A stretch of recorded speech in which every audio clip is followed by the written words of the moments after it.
Welcome.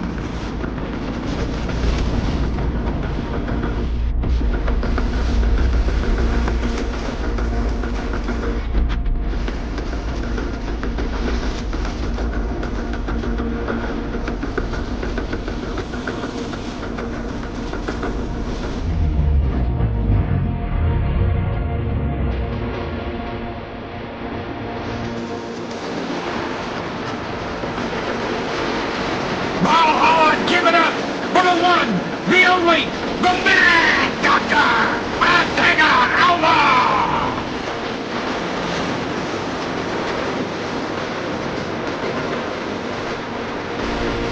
Like the fires for Stone Cold Loki!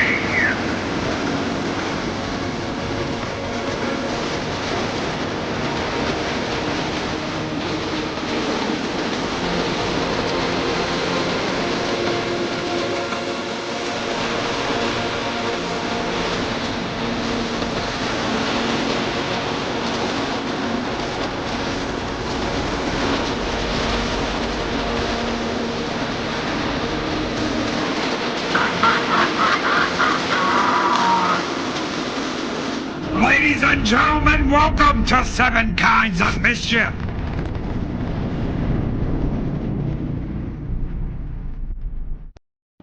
That's right, we're back. I'm black. He's mad. Actually, I am mad. I am mad today. Holy crap, I'm in black. How about that? I'm back in black. Doom, doo-doo-doom, doo-doo-doom. Good evening, ladies and gentlemen, and welcome back to Seven Kinds of Mischief. I'm your host, Stone Loki, and of course, the one and only Mad Doctor Adega Outlaw is with me tonight. What's going on, brother? How are you doing? I'm doing pretty good. I don't know. Did Chris mention to you last week? I had to do, out of all the books that I've written, I finally put in a self-insert. It's a little teeny part, and it's set in the steampunk era, and there is a mad doctor. I did the voice and everything. So, yeah, I had to do it. It was kind of fun. No, doing good. Better than I have the past couple of weeks. So we're here, and I greatly appreciate you keeping the spot open for all of us. But I am mad tonight. I got some things that have me pissed off. He's angry. He's angry. So how are you doing? I'm here. I'm doing all right. I've been working, and I'm doing good. I'm doing good. A little tired, but I'm doing good. Well, anytime you need extra sleep, everyone can hold off, and we can wait for another week. I did. Okay. I did that already today. So about 1 o'clock today, I crashed out and didn't wake up till 3. So, which is a big no-no. I shouldn't be sleeping during the middle of the day, but I was tired. I forgive you. I'll let it slide. Can you give me just 1 second? I have a puppy who is afraid to push up doors, and if I don't let her in, she's going to cause a ruckus. So give me just a flash. Yep. Snorty Poop Scuba was the first person in the door. Good evening, Snorty. PJ over at Orbital Nation, what is up, my brother? He says, Loki, PJ. What is up, brother? How are you doing? Psychodorf 9, right? It says, greetings, gentlemen. Greetings, Psychodorf 9. Good evening, my friend. The Rooster Daybob. Daybob is here. You guys can catch Daybob tomorrow morning on the Weekend Review with Arwen Avalon, where we will be talking about episode 1 of House of the Dragon. So, the lovely Sherry is here. Good evening and greetings, lovely Sherry. Sherry, da-na-na-na-na, Sherry. What is up, lovely Sherry? Good evening. Hopefully you are doing well. Hopefully you're doing Pat S. It's Pat's. Why do you say it's Pat's, Loki? Because he said that one day. He said, it's Pat's. And I said, okay, it's Pat's. It's Pat's. What is up, brother? How you doing? Hopefully you're doing well. Hopefully you're doing well. Claude Saline is here. What's up, Claude? How are you doing, my friend? Marcus Felix. Got such a badass name. Marcus Felix. It's like being called Maximus Decimus Meridius. got a Marxist in one of my writings. Oh, we know someone who named their kid Max's Desmus Meridius. Really? Oh yeah. Oh yeah, I'll tell you about it after the show. But yes, there's someone that we all of us, me and Adega and all of you out there, we know someone that named their kid Maximus Desmus Meridius. I'll So just call him Max or Mark. Maximus! Dun dun dun dun dun. Right? What is up? Claude Salen's here. I think I said that already. Mark, the infinitely tired, is here. He's always so angry. He's always so angry. We never get why he's always so angry. Chris Persia, the Wrench of Wrenches, is here. What's up, Chris? How are you doing? Kicking butt and taking names and doing one hell of a thumbnail for us today. Yeah, I like this one. We had walking sticks. I still have to get another on camera that he could take a picture of where I'm not quite as large as I was back then. I was never a big guy, but that's big for me.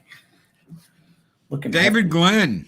David Glenn is here. What's up? He said, howdy, folks. What is up, David Glenn? Hopefully you're doing well, my friend. Hopefully you're doing well. I think I got everybody. If I didn't, let me know. I'll be more than happy to throw you out. I didn't. We'll get a few more people. I think I caught everybody. So, what do we got? What do we got? What do we got tonight? Three little things. I sent them to you. The first one I want to talk about, it's more of the old wackadoo shot that they tried to force upon us, and now they live with regrets because they took it and people are dropping like flies. But there have been some things coming out of courts. A lot of them, of course, you could guess out of Florida, but there's other things, other locations, if you know where to look, where they're not being covered up. But they are, I can get you sources. One of the ones lists a bunch of sources of people that I sent to Loki. It was on, too bad you can't look into my likes anymore on X, otherwise you'd be able to find it. But what is up with that? I wonder why they did that. That's crazy. Seems I think they just don't want people to be stalking people, oh, you're one of those, and go hunt them down and harass them because of their history. Other than that, I have no idea. But there's some research that came out from several different sources, some Harvard grads, well-known scientific and legal people who, with the denial of the mRNA being able to be classified as an actual vaccine, and the way it went through the licensing process to get where it was, death tolls, others, in some courts, it has been said to be an actual bioweapon and a weapon of mass destruction. Yes, hi PJ. So it was just a little bit more of that where I can, for those of you who stuck it out and brave things and didn't receive it, congratulatory. It is the truth of it's coming out, and things are pretty rough. And there are ways to overcome damage that was done if you have problems. We could talk about that sometime. And speaking of Stonehenge, yeah. X-Men Forever says, hey, I am ashamed of my generation today with what has happened at Stonehenge with them spray painting Stonehenge. Did you see that? Oh yeah, the orange, yeah, that's going to kill the lichen that actually protects it. Yeah. This is what these dumb morons do when they go after paintings, when they go after monuments, when they go after statues, all they are is destroying history. They are destroying your history. Everyone should be pissed off and upset about this. I cannot believe anybody would sit there and be like, oh, yay, cheer. They're destroying your history. They're destroying monuments. They're destroying things that cannot be replaced. When you go in and you pour orange paint all over a 1,000-year-old painting, do you think they're going to make another one? There is no way to make another one like that. It's done. You did it. There might be copies about it, but their original is lost forever. Oh, you must do something about climate change or we're going to destroy this man's work that has absolutely nothing to do with climate change. Tell me how this makes any sense. What did Stonehenge do to you to get spray painted? Please Or answer me people that. gluing themselves to streets for blocking traffic on making everyone mad on their way home from work or trying to get to work. Yeah, it's Dave Bob says it. Effing idiots. Daft Egypts, if you want to say it in Irish. Idiots. Idiots. Yeah. Well, we'll come back to this because actually I'm doing some archaeology, the main thing I wanted to do. But there was also another thing. A celebrity, and we've often talked Ooh, about ooh. celebrities, an awful lot of them that I really don't like because there's things about them that come out, but now some of them are actually putting it straight in your face. And there was several days ago, Jack Black came out and was endorsing a certain president. I don't care if you endorse pile of poo, but when you wear shirts like this, then you know that this man is all for the child love. Explain what this shirt means. This isn't one of the many types of depictions of Baphomet. Some of them, and the older ones, actually equivocate it to also Satan or the devil. And there are hints of it being, some would say Krampus, but there's no relation really, even though they kind of have a similar head look. But it is normally a depiction of a chimera of sorts, a mix between goat, human, male, female, and the hand positions are almost always the same. One Sometimes pointing with up. Yep, sometimes Yeah. with wings, sometimes with not, as above, so below. A do as thou wilt. We talked about that years ago. I pulled up some of the ancient documents that talk about that. But it is basically a symbol that in this one they have a man and the woman below, but most of them are its children, and always this has been associated with the depravity involved with doing things to children, all kinds of things, all the way back to Moloch. It's very similar. They say they're related from their original history, where he was in the Bible, Babylon, very many different places associated with child sacrifice. And as some of you know, I presented this, what was it, 2 years ago? Maybe it was Yep. 3. The Holy See reestablished, or actually placed in the Colosseum, since they're the caretakers of the Colosseum, I think it's 10-foot tall golden statue of Moloch, but they're all related. So you're looking at Jack Black. The only reason why he has that shirt on there is because he endorses this stuff. He's a sick man.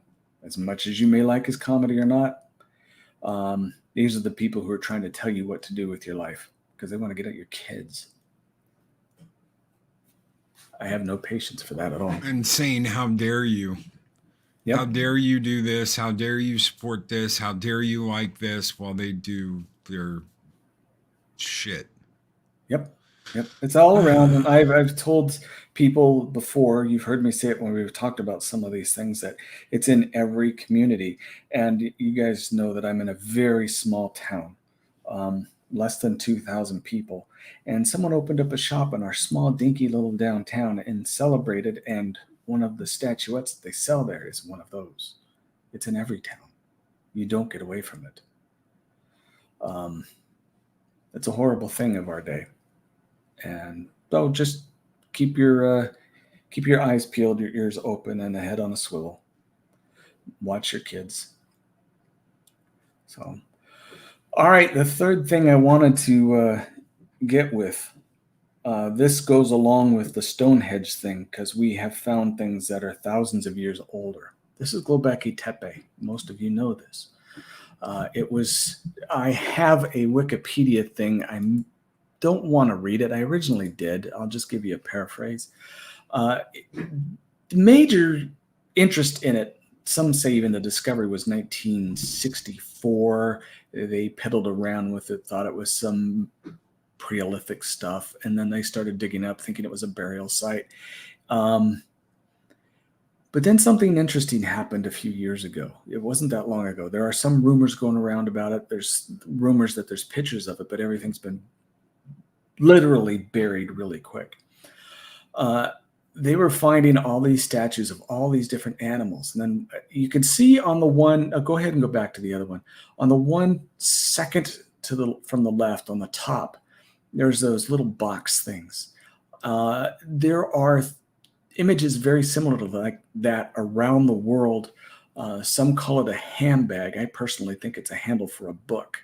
But there's various different things. It shows a commonality to all megalithic sites because almost all of them have a variation of that.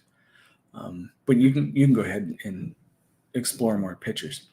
The thing is about this site, there's only, since 1964, only 5% of it has been excavated. And people were wondering why. And why all of a sudden one area got buried, why the World Economic Forum has gotten involved. If you guys follow Bright Insight, he talks a lot about this stuff. Why the World Economic Forum got involved and started shelling out tons of money. But the money didn't go for excavation. It is still at 5%. And this is what they are putting on top of this. This road goes over on one of the major sites because they barely got any of it. If you look to the right of that, you see they put plants in this area, which were never there before. You see on the upper right there, there is a big canopy. And you can go ahead and switch pictures. All of that area is archaeological area. You guys know what a tree will do to stone underneath it.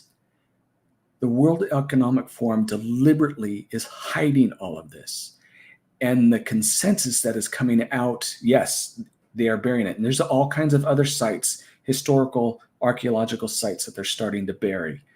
What was found, and we're still waiting on more reports, is that one of the stela, when they first started excavating it, had a depiction of the ark, proving the Bible story. And they buried it as fast as they could and are covering it all up and trying to damage what was discovered. Now, this is not some activists that are going around spray painting things. These are big industrialists with the world's money that are using what they drag out of you through your governments, through high taxes, through goods and services that you don't need and yet you buy. And they're paying for this. You can look at the superstructure on this. Those footings on that walkway are directly into archaeological relics that are permanently gone in some cases because they don't want you to see what's there. And so I saw the spray painting of Stonehenge. This is Stonehenge, they figured was done in 6000 BC. This was anywhere from 12,000 to 9,500 BC. But this is direct evidence that there was a biblical story, exactly as the Bible says, and they buried it because they don't want you to know.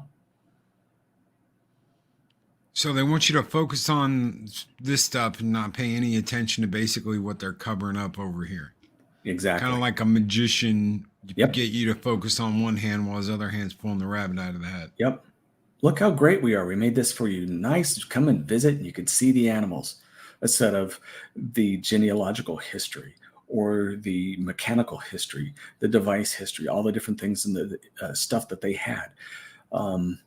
There's all kinds of hypotheses of things that this actually was. There's some that say this is the place that it was actually the superstructure that had the ark built upon it. And all the animals were depictions, kind of like a genealogy of sorts for animals that they brought on. But we'll never know. When we went into it's a lot of it is us, but it's the conglomerate around the world. When I say us, I mean the U.S. But there's a conglomerate around the world with the World Economic Forum and some of these people that I've mentioned before. Where when we went into Iraq and then left, and then various different areas, like into Babylon, when influences were allowed to have mercenaries go in, they blew up the 100-foot Buddha saying it was a religious thing. They blew up most of the Babylon stuff, and the only things that we have left of the Babylon archaeology is what's sitting in museums. They're destroying our history right before our eyes. And yeah, I am very, very mad. This has made me sick to my stomach for days. And they would do something like this just to hide it and to act like none of it ever existed. Yep. Don't believe your eyes. Remember that. Remember that, because we just heard a whole bunch of that recently. I'm not going to get all political. I'm just going to say, remember that. They tell you don't believe your own eyes. Just because you see an unedited clip of someone doing something, don't believe it. Because it's what is it? Dumb edit, whatever it was. Whatever stupid example they came up with to be like, no, it's a deep fake. Deep fake, but they didn't call it a deep fake because it's not a deep fake. That's why they can't call it a deep fake. They're going to call it a different name because that's not what it is. It's real footage. They just want to deny it. It's like someone standing at a podium, just standing there looking out in the audience, not moving because he froze up, and then he has to be let off stage by the arm and be like, come on, let's go. Yep, they're going to say that with McConnell a couple weeks ago. Don't believe your eyes. Don't believe what you see, because these are cheap fake. Thank you, Sean Estep. That is what it's called. So they can't call it a deep fake because it's not a deep fake. It's real video. So they call it a cheap fake. Don't believe your eyes. Don't believe what your eyes see. Yep. Now we are in the age of you can't believe what you've known forever. Trust our science, not real science, and don't believe your eyes because it's cheap fake. Yep. So sorry. They call it a cheap fake because they want to call it a fake, but it hasn't been edited. So what they've done is they've said, well, we've seen him freeze like that. Oh, well, he didn't froze. He was taking in the ambience of the audience. So your video is cheap and fake. No, the video is not cheap and fake. They made an assumption based on the video. Mm-hmm. You cannot deny that assumption because you're all morons. And this isn't new. It's just the technology is different, because we've talked about the giants that they found in the United States. Now the Smithsonian comes and digs them up, buries it, hides it. All the off limits to the burial mounds where they claim that they're burial mounds. There's no real tribe associated with them. But when they have been in there, they found things that look like Roman helmets. They found Hebrew writing tablets. They found swords, scimitars, breastplates. They found bodies that range in height from 6'5" to near 12 feet, red hair, all these different things. But you never see it because they don't want you to know that we're being lied to all the time. Did you see the O'Keefe Disney video? Yes, I did. That's a cheap fake, y'all. That's a cheap fake. None of that actually transpired. Sure it did. Sure it did. They're just absolutely positively embarrassed by it and don't want it being reported on. Because as soon as it goes mainstream media, there's hell to pay and there's lawsuits to be had. Mm-hmm. That is what these people are most afraid of. So you got to see it before they plowed it over. I don't know if it's the same area by but I know they brought in bulldozers and plowed over a lot of those, what do they call them? Ziggurats, with all the different hieroglyphs and drawings, the tile works that were on those ziggurats, which were beautiful once upon a time, but they're all gone now. The question is, what do they not want you to know? Okay. And you remember when everyone went nuts about the Aztec thing about the end of the world, and it says it's going to happen in 2012, yep. And all that shit, right? Do you know why? See, everybody glossed over why that date was relevant.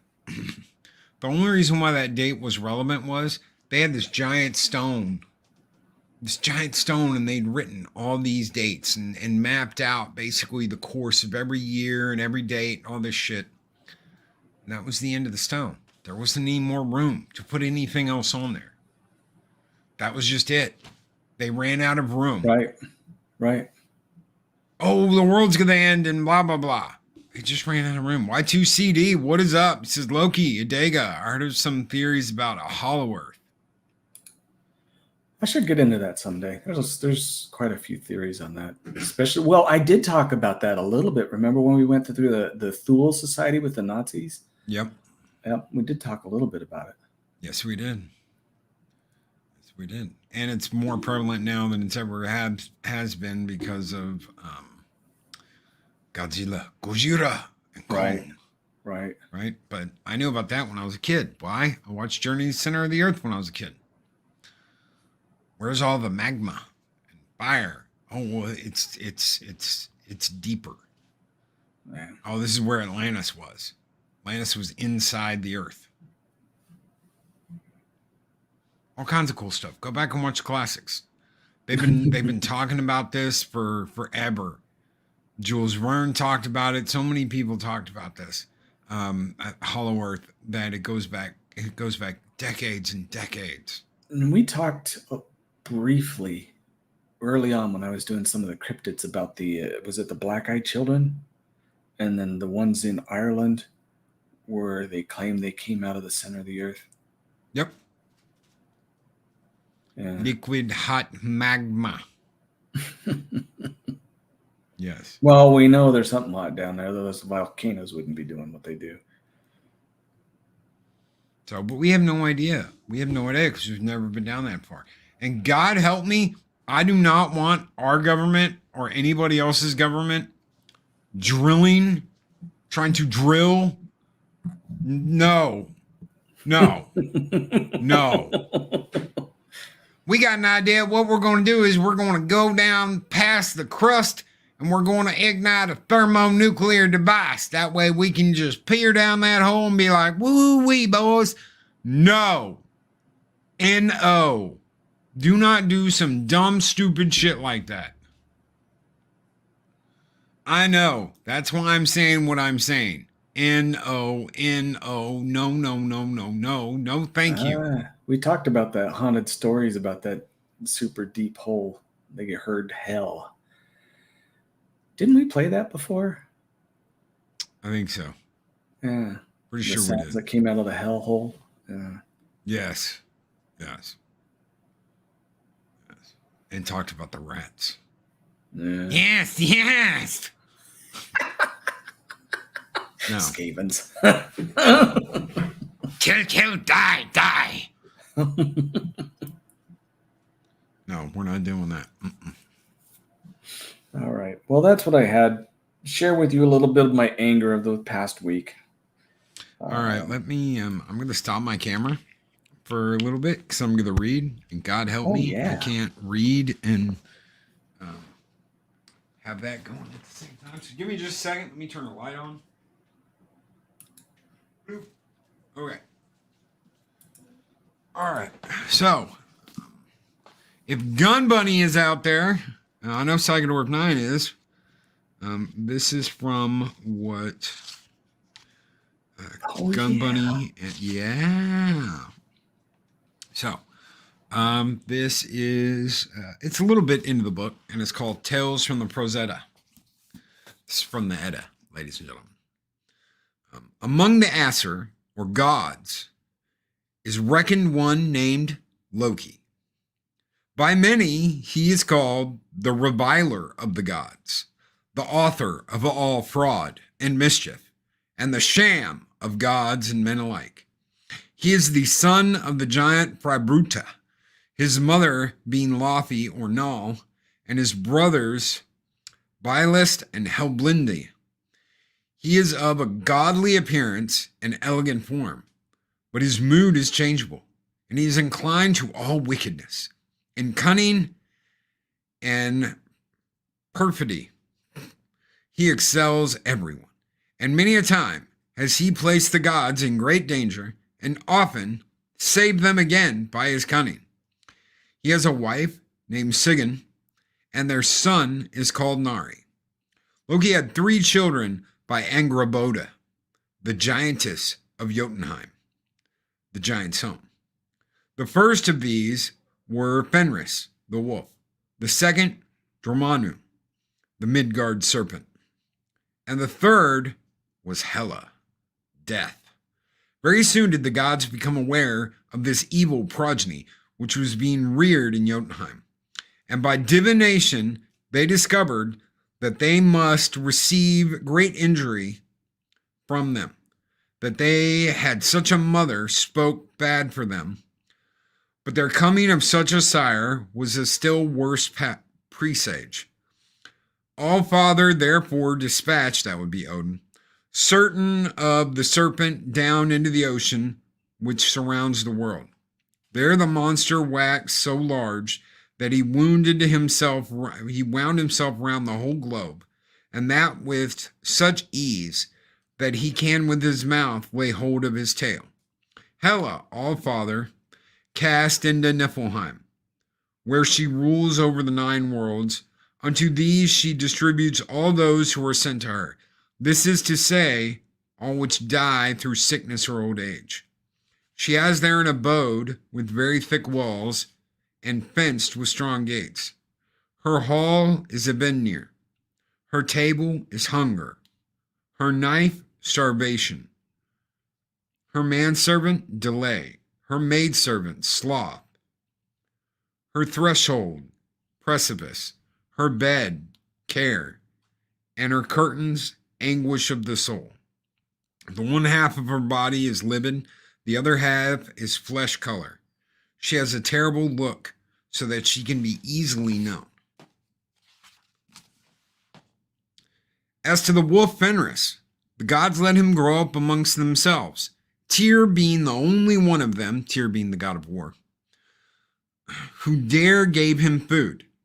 When, however, they perceived how he every day increased in size, and that the oracles warned them that he would one day prove fatal to them, they determined to make very strong iron fetters for him, which they called leading. A lead rope. These they presented to the wolf and desired him to put them on to show his strength by endeavoring to break them. The wolf saw that it would not be difficult for him to burst them, so he let the gods put the fetters on him. Then violently stretching himself, he broke the fetters asunder and set himself free. Having seen this, the gods went to work and prepared a second set of fetters, called Dromi, half as strong again as the former, and these they persuaded the wolf to put on, assuring him that if he broke them, he would then furnish them with an undeniable proof of his power. The wolf saw well enough that it would not be easy to break this, but he considered that he had himself increased in strength since he broke the others, and he knew that without running some risk he could never become celebrated. He therefore allowed the gods to place the fetters on him. Then Fenris shook himself, stretched his limbs, rolled on the ground, and at length burst the fetters, which he made fly in all directions. Thus did he free himself the second time from his chains, and from this has arisen the saying, to get free from loading or to burst from Dromai, meaning to perform something by strong exhortation. The gods now despaired of ever being able to secure the wolf with any chain of their own. All-Father, however, sent Skirnir, the messenger of the god Frey, into the country of the Black Elves, to the dwarves, to ask them to make a chain to bind Fenris with. This chain was composed of 6 things: the noise made by the fall of a cat's foot, the hair of a woman's beard. No shit, the hair of a woman's beard. I never heard that. The roots of stones, the nerves of bears, the breath of fish, and the spittle of birds. The fetters were so smooth and as soft as silk, and yet, as you will presently see, of great strength. The gods were very thankful for them when they were brought to them, and returned many thanks to him who brought them. Then they took the wolf with them on the island of Lyngvi, which is the lake Amsvartnir. And there they showed him the chain, desiring him to try his strength in breaking it. At the same time, they told him that it was a good deal stronger than it looked. They took it in their own hands and pulled at it, attempting in vain to break it. And then they said to Fenris, "No one else but you, Fenris, can break it." "I don't see," replied the wolf, "that I shall gain any glory by breaking such a slight string. But if any artifice has been employed in the making of it, you may be sure, though it looks so fragile, it shall never touch a foot of mine." The gods told him he would easily break so slight a bondage, since he had already broken asunder shackles of iron and most solid make. "But," said they, "if you should not be able to break the chain, if you are too feeble to cause us any anxiety, we shall not hesitate to loose you again." "I very much fear," replied the wolf, "that if you once tie me up so fast that I cannot release myself, you will be in no haste to unloose me. I am therefore unwilling to have this cord wound around me. But to show you I am no coward, I will agree to it. But one of you must put his hand in my mouth as a pledge that you intend me no deceit." The gods looked on one another visibly, for they found themselves in an embarrassing position. Then Tyr, the god of war, who's got the biggest balls of all the gods, apparently, bravely put his right hand in the monster's mouth. The gods then tied up the wolf, who forcibly stretched himself, as he had formerly done, and exerted all his powers to disengage himself. But the more efforts he made, the tighter he drew the chain about him. And all the gods except Tyr, who lost his hand, burst out into laughter at the sight. I mean, imagine being Tyr, the god of war, and you're like, you know what? If you guys are too to do this, I will. And then they all laugh when he gets his hand bitten off. Isn't that nice? No wonder Loki hated these. I almost said that word. Anyway, took one for the team. Afterwards, to make all still more secure, they tried to they tied the end of the chain, which came through the rock to a great stone called Kaviti, which they sank still deeper.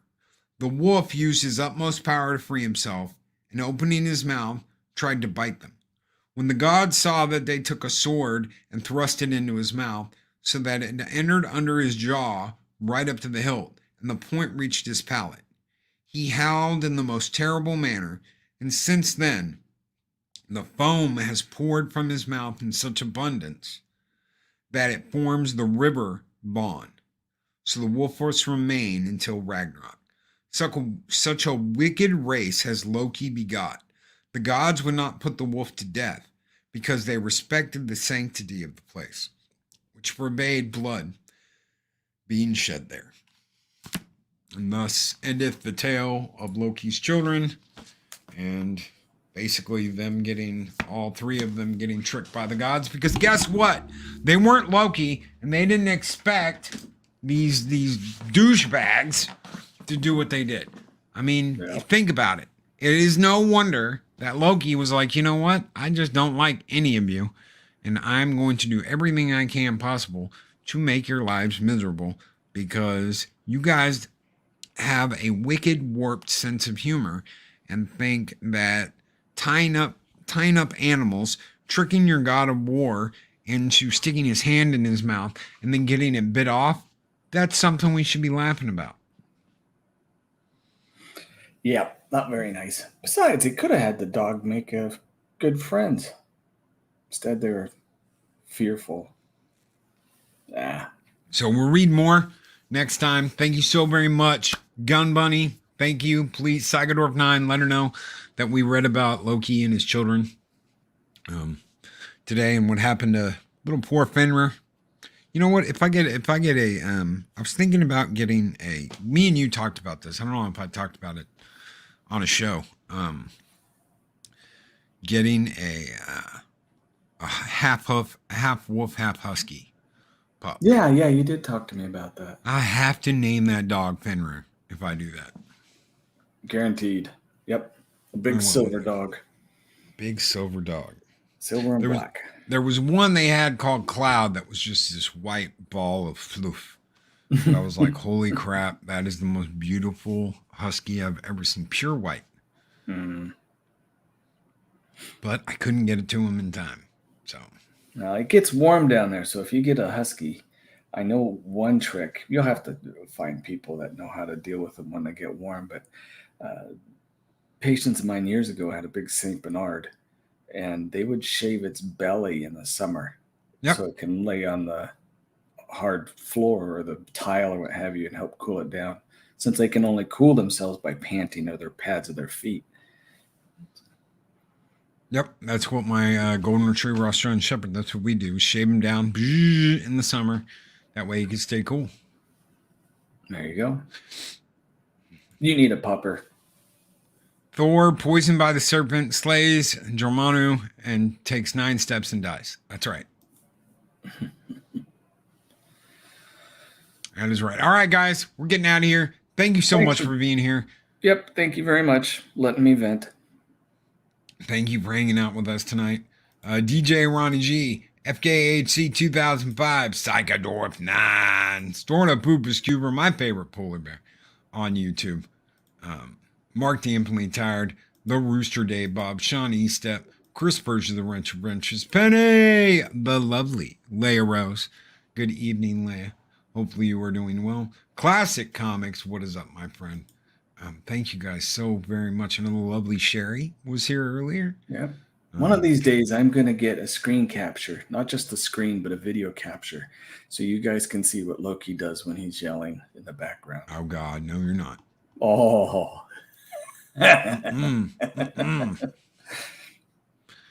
All right, guys, we're getting out of here. Have a great one, and we'll see you tomorrow for the weekend review on Mornings of Mischief with Arwen Avalon and the Rooster Day Bob. Have a great one, everybody.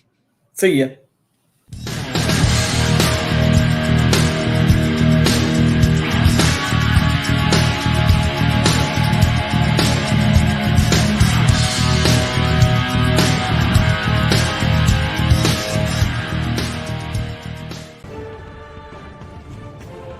These videos are tremendous. Like, comment, and subscribe, and hammer that notification bell.